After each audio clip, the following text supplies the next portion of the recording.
So hi hello welcome back. இன்னைக்குள்ள வீடியோவில் நம்ம எதை பற்றி பார்க்க போகிறோம்னா group 2 question paper analysis. So Saturday நடந்த எக்ஸாம் எல்லாரும் எழுதியிருப்பீங்க.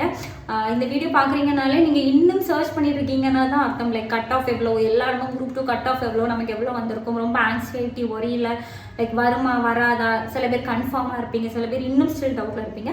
So overall question paper analysis பற்றி நம்ம இந்த வீடியோவில் பார்க்கலாம். ஸோ எக்ஸாம் எழுதியாச்சு, எக்ஸாம் முடிஞ்சாச்சு, எல்லாமே முடிஞ்சு இனி எதுனாலும் அடுத்து என்ன பண்ணலாங்கிறது மட்டும்தான் உங்களோட ஃபர்ஸ்ட். அது மட்டும்தான் அந்த வீடியோ ஸ்டார்ட் பண்ண முன்னாடி சொல்கிறேன். அடுத்து என்ன பண்ணலாங்கிறது மட்டும்தான் உங்கள் மைண்ட் செட்டில் இருக்கணுமே தவிர்த்து இனி பாஸ்ட்டை பற்றி யோசிக்கக்கூடாது. அனாலிசிஸ் கட் ஆஃப் எல்லாம் பாருங்கள் அண்ட் ஃபர்தராக டக்குன்னு டிசிஷன் எடுத்து மூவ் ஆன் பண்ணுங்க. Okay, so group 2 question paper பொறுத்தவரை இந்த மாதிரி பேட்டர்ன் வந்து எக்ஸ்பெக்டட் தான். ஏன்னா எப்போவுமே வந்து ஒரு காம்படிஷன் லைக் ஓவர் காம்படிட்டிவாக இருக்க கொஸ்டின் பேப்பர்ஸ் வந்து இப்படி தான் இருக்கும். அண்ட் ஃபர்ஸ்ட் நம்ம general Tamil and general English எடுத்துக்கிட்டோம்னா ஆஸ் யூஷுவல் கேட்டிருக்காங்க. பட் ஜென்ரல் தமிழ் கம்பேர் பண்ணும்போது ஜென்ரல் இங்கிலீஷ் இந்த வாட்டி கொஞ்சம் ஈஸியாக கேட்டிருக்காங்க. லைக் ஜென்ரல் இங்கிலீஷில் புதுசாக படித்தவங்களே ஒரு 90+ எடுத்த மாதிரி, கொஞ்சம் நல்ல கொஞ்சம் வெல்வெஸ்டாக இருக்கவங்க 95+ வந்து எடுக்கிற மாதிரி இருந்திருக்கு. General Tamil little bit tough தான், பட் கொஞ்சம் பிகினர்ஸ்க்கு கஷ்டமாக இருந்திருக்கும். ஏற்கனவே ப்ரிப்பேர் பண்ணவங்க ஓரளவு 90+ எடுத்துடலாம், எடுக்க முடியாதுன்னு இல்லை. பட் ஜென்ரல் இங்கிலீஷை கம்பேர் பண்ணும்போது general Tamil was tough. So அந்த ஜென்ரல் தமிழ் ஒரு ஜென்ரல் இங்கிலீஷ் ஒரு 90+ நீங்கள் எடுத்திருந்தா it's a very good score. And அதை தான் நீங்கள் எக்ஸ்ட்ரா எடுத்தது எல்லாமே உங்களுக்கு போனஸ் தான். ஸோ கம்மிங் டு இது, அடுத்து நம்ம மேக்ஸ் 25 மார்க்ஸ் பார்த்தீங்கன்னா மேக்ஸ் வந்து டஃப் அப்படின்னு சொல்கிறாங்க. டஃப் தான், ஏன்னா அன்எக்ஸ்பெக்டட் வித்தியாசமான சம்ஸ் எல்லாம் கேட்கல. யூஸ்வலாக எக்ஸ்பெக்டட் சம்ஸ் தான் கேட்டாங்க. ஆனால் எதுவுமே டேரக்ட் சம்ஸாக கேட்கல. இப்போ சிம்பிள் இன்ட்ரெஸ்ட், காம்பவுண்ட் இன்ட்ரெஸ்ட்னா இப்போ டேரெக்டாக இதுதான் அப்படிங்கிற மாதிரி எதுவுமே கேட்கல. நம்ம கொஞ்சம் டைம் எடுக்கிற மாதிரி உள்ள சம்ஸ் வந்து நிறைய கேட்டிருந்தாங்க. ஸோ ஈஸிங்கிறப்ப வந்து கொஞ்சம் கம்மியாக தான், அந்த டேரெக்டாக உள்ளது ஒரு மினிமம் ஒரு 5 தான். மீதி ஆவரேஜில் வந்து ஒரு 10 மீதி ஒரு 15, ஒரு 10 to 15 வந்து டஃப்னஸ் தான். பட் மேக்ஸை பொறுத்தவரை வாட் ஐ அண்டர்ஸ்டுட் வாஸ், தெரியாது இந்த சம் எதுவும் நமக்கு கேட்க சம் இல்லை, நமக்கு தெரியும் ரிப்பீட்டடாக இம்பார்ட்டன்ட் சம்ஸ் தான் கேட்டிருக்காங்க. ஆனால் வந்து நம்ம கொஞ்சம் டைம் எடுத்து பண்ணுற மாதிரி உள்ள சம் தான். ஸோ மேக்ஸை பொறுத்தவரை 20+ எடுத்திருந்தீங்கன்னா இட்ஸ் ரியலி குட் ஸ்கோர். ஓகேவா? ஸோ அடுத்து நம்ம ஜிஎஸ்க்கு வரும், இந்த மோஸ்ட் ஆன்டிசிபேட்டட் பார்ட். ஸோ ஜிஎஸை பொறுத்தவரை நிறைய மிக்சட் சொல்கிறாங்க. ரொம்ப டஃப்பாக இருந்து ஆவரேஜ் ஈஸின்னு யாருமே சொல்லலை, ப்ராமிஸ். பட் இந்த மாதிரி மிக்சட் கமெண்ட்ஸ் வருது. ஸோ ஜென்ரல் ஸ்டடீஸை பொறுத்தவரை நான் பார்த்த வரை எனக்கு என்ன புரியுதுன்னா it's a bit average to tough, அதுக்குள்ளே உள்ள மாதிரி உள்ளதான், ஈஸின்னு சொல்லவே மாட்டேன். ஏன் உங்களுக்கு அந்த கொஸ்டின் பேப்பர் பார்த்தோன்னே ஈஸியாக தெரிலன்னா டைரக்ட் கொஸ்டின்ஸ் கிடையாது. எல்லாமே பார்த்தீங்கன்னா குரூப் 2 கொஸ்டின் பேப்பர் நீங்கள் உண்மையாகவே நீங்கள் பார்த்தீங்கன்னா அந்த கொஸ்டின் பேப்பர் பார்த்த அன்னைக்கு உங்களுக்கு எப்படி தெரியுமா தோணும், ஸோ ரொம்ப கஷ்டமாக இருக்கே அப்படின்னு. நீங்கள் வீட்டுக்கு வந்து திரும்ப அந்த கீக்காக அந்த கொஸ்டின் பேப்பரை புரட்டிகிட்டே இருக்கும்போது பார்த்தா உங்களுக்கு எப்படி இருக்குன்னா, ஓ இதுதான் கேட்டிருக்காங்களா அப்படிங்கிற மாதிரி இருக்கும். ஸோ அந்த மாதிரி ஒரு பேட்டர்னில் செட் பண்ணியிருக்காங்க. அண்ட் எப்படி செட் பண்ணியிருந்தாங்கன்னா பார்த்தீங்கன்னா ஒரு டைரக்ட் கொஸ்டின் லைக் ஈஸியான கொஸ்டின்ஸ் அப்படி பார்த்தீங்கன்னா ஒரு 10 கொஸ்டின்ஸ் கிட்ட தான், 10 to 15 தான் வந்து ஓரளவு ஈஸியான கொஸ்டின்ஸ்னு சொல்லலாம்.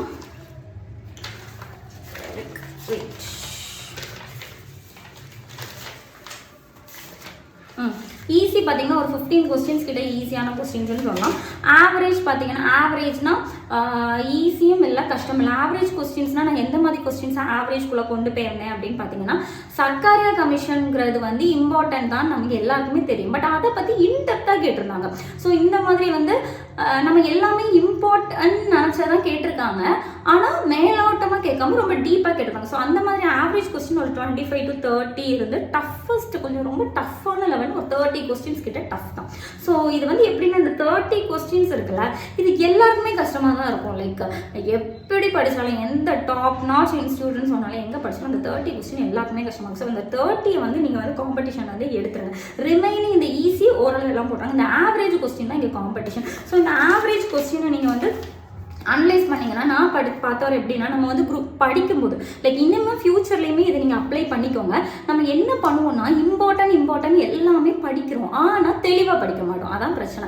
அது இம்பார்ட்டன்ட், இது industrial council, Sarkaria commission, article எல்லாமே இம்பார்ட்டன்ட். நம்ம எல்லாத்தையும் உள்ளே திணிக்கிறோமே தவிர்த்து அதை டீட்டெயில்டாக படிக்கிறோமா இல்லை படிக்கலாம். அதனால தான் உள்ள அதுக்குள்ளே இறங்கி ஒரு கொஸ்டின் கேட்டோம்னா நமக்கு ஷாக் ஆகுது, என்ன நீங்கள் எப்படி கேட்டுட்டீங்க அப்படின்னு. ஸோ இந்த குரூப் 2லேருந்து நீங்கள் லேர்ன் பண்ணிக்க வேண்டிய ஒரு முக்கியமான முக்கியமான விஷயம் என்னன்னா, நீங்கள் வந்து எவ்வளோ நிறைய படிக்கிறீங்கிறது முக்கியமே கிடையாது. எதை படித்தாலும் அதை டீட்டெயில்டாக படிக்கிறீங்களா, அதுதான் இம்பார்ட்டன்ட். ஸோ இதில் வந்து டீட்டெயிலாக படிச்சிருந்தீங்கன்னா உங்களுக்கு நிறைய கொஸ்டின் ஆன்சர் பண்ணிக்கலாம். ஃபார் எக்ஸாம்பிள், நீங்கள் கொஸ்டின் பேப்பரை ஃபஸ்ட்டு பார்க்கும்போது உங்களுக்கு இது டஃப்பாக தான் இருந்திருக்கும். பட் வீட்டுக்கு வந்து நீங்கள் பார்க்கும்போது ஓ இதை தான் கேட்டிருந்தாங்களா அப்படிங்கிற மாதிரி இருந்திருக்கும். தென் இன்னொன்று வந்து குரூப் 2 கொஸ்டின் பேப்பர் வந்து டைம் கன்சியூமிங் தான். நம்ம ரொம்ப ரீட் பண்ணி அனலைஸ் பண்ணி போடுற மாதிரி தான் இருந்துச்சு. அண்ட் நான் ஆல்ரெடி சொல்லியிருந்த மாதிரி ஆர்டிகல் 1 to 50 எப்போவுமே 51 ஒரு கொஸ்டின்ஸ் கேட்பாங்க. இந்த வாட்டி 2 கொஸ்டின் கேட்டிருந்தாங்க. அண்ட் எனக்கு கொஸ்டின் பேப்பர் பார்த்தப்போ ஐயோ இது புக்கில் எங்கேருந்துடா கேட்குறாங்க அப்படிங்கிற மாதிரி ஃபீல் ஆகலை. கொஞ்சம் இன்டெப்த்தாக படித்தா போதும், படித்தா ஈஸியாக தான் இருக்கும் நினைக்கிறேன். ஸோ டஃப்னஸ் லெவலில் கூட்டுறதுக்காக ஏன்ஷியன்ட் இந்தியாலாம் கொஞ்சம் அப்படி கேட்டிருந்தாங்க. But modern India, Muslim league இதெல்லாம் வந்து ரிப்பீட்டட் தான்.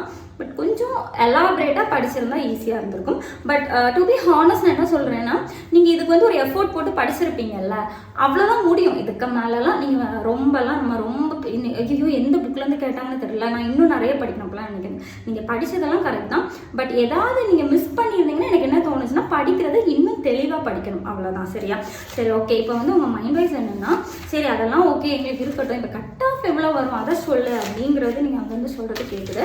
ஸோ நான் ஃபஸ்ட்டு வந்து இந்த யூஸ்வலாக பார்த்தீங்கன்னா நம்மளோட சேனலில் வந்து கட் ஆஃப் வீடியோஸ் நான் போட முடியும். எனக்கு கட் ஆஃப் பற்றி தெரியவே செய்யாது. ஓகேவா? ஸோ கட் ஆஃப் பற்றி தெரியாதுன்னா, ஏன்னா நான் வந்து படிக்கும்போது எனக்கு இந்த கட் ஆஃப் அந்த எஸ்சி, பிசி, எம்பிசி, அந்த கம்யூனிட்டி, விமன், ஜென்ரல், அந்த இதெல்லாம் எனக்கு தெரியாது. என்ன பொறுத்தவரை எக்ஸாம் எழுதி முடிச்சு வந்தப்பறம் எனக்கு ஒரு கான்ஃபிடென்ட் வரும். ஓகே ஓரளவு சேஃப், இந்த மார்க் ஓரளவு சேஃப்னா நான் அடுத்த மெயின்ஸ் படிக்க ஆரம்பிப்பேன். அந்த மாதிரி பார்த்தா நம்மளால் படிக்க முடியும். ஸோ அந்த மாதிரி அனலைசிஸில் எனக்கு வந்து கட் ஆஃப் பற்றி தெரியாது. இருந்தாலும் எனக்கு நம்ம ஓரளவு அசம்ஷனில் இந்த மார்க் எடுத்திருக்கீங்களா உங்களுக்கு கிடைக்கும் அப்படின்னு தோன்றதுனா, நான் வந்து இதில் வந்து கம்யூனிட்டி பேசிஸ் அது எதுவுமே சொல்ல, ஜென்ரலாக சொல்கிறேன். இதில் நீங்களே உங்கள் கம்யூனிட்டி வைஸ் அண்ட் பிஎஸ்டிஎம் அதெல்லாம் வச்சு அட்ஜஸ்ட் பண்ணிக்கோங்க. ஸோ என்ன பொறுத்தவரை 150 பயங்கராதீங்க. 150+ங்கிறது ரொம்ப சேஃப் ஸ்கோர். ஸோ 150+ எடுத்திருந்தீங்கன்னா தைரியமாக மீன்ஸ் படிக்கலாம். ஐ மீன் 100% கான்ஃபிடென்ட்டோடு படிக்கலாம். என்ன பொறுத்தவரை இந்த கொஸ்டின் பேப்பருக்கு 150+ வந்து ரொம்பவே ஜாஸ்தி. ஏன்னா நான் எழுதுகிற டைம் 160ங்கிற மாதிரி இருந்தது. இந்த வாட்டிக்கு 150+ங்கிறது சேஃப். அண்ட் 140+ எஸ் தைரியமாக எனக்கு தெரிஞ்சு இந்த இவ்வளோ போஸ்ட்டுக்கு 1:10 மெயின்ஸ்க்கு வந்து எதுவும் எடுப்பாங்க ரைட். ஸோ அதுக்கு 140+மே நீங்கள் தைரியமாக படிக்கலாம். ஸோ 140 அந்த இதில் கம்யூனிட்டி வைஸ்லாம் நீங்கள் உங்களுக்கு +or- எடுத்துக்கலாம்.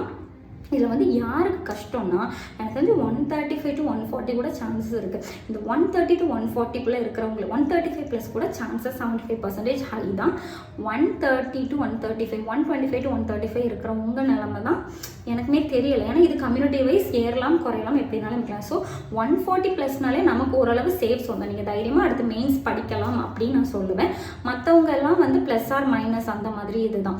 ஸோ இது வந்து ஜென்ரலுக்கு சொல்கிறேன். கம்யூனிட்டி வைஸ் இது வந்து கூடி குறையலாம். ஸோ இதுக்கேற்ற மாதிரி அனலைஸ் எடுத்துக்கோங்க. இதை விட ஃபர்தராக எனக்கு வந்து தெரியலை, இன்டெப்த்தாக தெரியல. மேபி 140 நான் ஜாஸ்தியாக சொல்கிறேன்னா தெரியல. ஏன்னா சேஃபர் சைட் தானே சொல்லலாம். நம்ம ரொம்ப கம்மியாக சொல்லி மேபி இதை விட கம்மியான சான்சஸ் தான் இருக்குது. நம்ம ரொம்ப கம்மியாக சொல்லி அதுக்கப்புறம் வந்து ஹோப்ஸ் வச்சு நீங்கள் இதாகிடக்கூடாது. அண்ட் வாட் எவர் மேபி இப்போ உங்கள் மனசுக்கு ரொம்ப இதுக்கு டைம் எடுத்துக்கோங்க. ஒரு 1 வீக் எடுத்துக்கோங்க. உங்கள் மனசுக்கு எனக்கு கிடைக்கும் அப்படின்னா தைரியமாக அடுத்து மெயின்ஸ் படிக்க ஸ்டார்ட் பண்ணுங்கள். அண்ட் மெயின்ஸ்லேயுமே குரூப் 2 மெயின்ஸ், குரூப் 2A மெயின்ஸ்லாம் பார்க்காதீங்க. சைமல்டேனியஸாக 2 மெயின்ஸ்க்கும் காமனாக ப்ரிப்பேர் பண்ண ஆரம்பிச்சிடுங்க. அண்ட் இல்லை இந்த வாட்டி கிடைக்காதுங்க, நான் எனக்கு பார்டரில் வருமா வராதான்னு இருக்கிறவங்க வந்து விட்டுருங்க. அடுத்த ஸ்டேஜ் படிக்க ஸ்டார்ட் பண்ணுங்கள். ஒருவேளை உங்களுக்கு கிடச்சுன்னா மெயின்ஸ் வந்து நீங்கள் வந்து பார்டரில் இருக்கவங்க group 2A prelim mains attend பண்ண மாதிரி. ஸோ குரூப் 2A மெயின்ஸ் வந்து அகைன் அப்ஜெக்டிவ் தான். ஸோ நீங்கள் ஈஸியாக அதுக்கப்புறம் ரிசல்ட் வந்த பிறகு கூட படிச்சுக்கலாம். ஸோ இதுலேயே ஸ்டாக்னண்ட் ஆகாமல் ஐயோ எனக்கு வருமா வராது அதுலேயே இருந்து யோசிச்சுட்டு இருக்காமல் அடுத்தடுத்து என்ன பண்ணணும்னு பாருங்கள். லைக் யார் அந்த இடத்துல நிற்காம கீப் ஆன் மூவிங் ஆகிட்டு இருக்காங்களோ அவங்களுக்கு மட்டும்தான் சக்ஸஸ் வரும். ஸோ எக்ஸாம் இட்ஸ் ஜஸ்ட் ஒரு ப்ராசஸ். இந்த எக்ஸாமோடு குரூப் 2 முடிய போகிறது இல்லை. வருஷம் எக்ஸாம் வந்துட்டே தான் இருக்க போகுது. நான் இதுலேயே போச்சுன்னு ஸ்டாப் ஆகாமல் கீப் கோயிங். ஃபர்தராக வேறு என்ன டவுட்ஸ்னாலும் எனக்கு இன்ஸ்டாகிராமில் கனெக்ட் பண்ணுங்கள். We shall travel together. வேறு என்ன டவுட்ஸ்னாலும் என் இன்ஸ்டாகிராமில் கனெக்ட் பண்ணுங்கள். அண்ட் ஃபர்தர் வீடியோஸில் பார்க்கலாம். And stay confident. அண்ட் நல்லா எழுதுனவங்களுக்குலாம் ஒரு பெரிய கங்க்ராட்ஸ். அண்ட் இல்லை எனக்கு டவுட்டில் இருக்கவங்கனாலும் ஸ்டில் யூ ஹேவ் சான்ஸ். அதாவது இதுதான் இல்லை, அடுத்த என்ன எக்ஸாம் வருதோ அதை ப்ரிப்பேர் பண்ணுங்கள். It's a never ending process. Okay, so all the best. Keep going. Tata, by.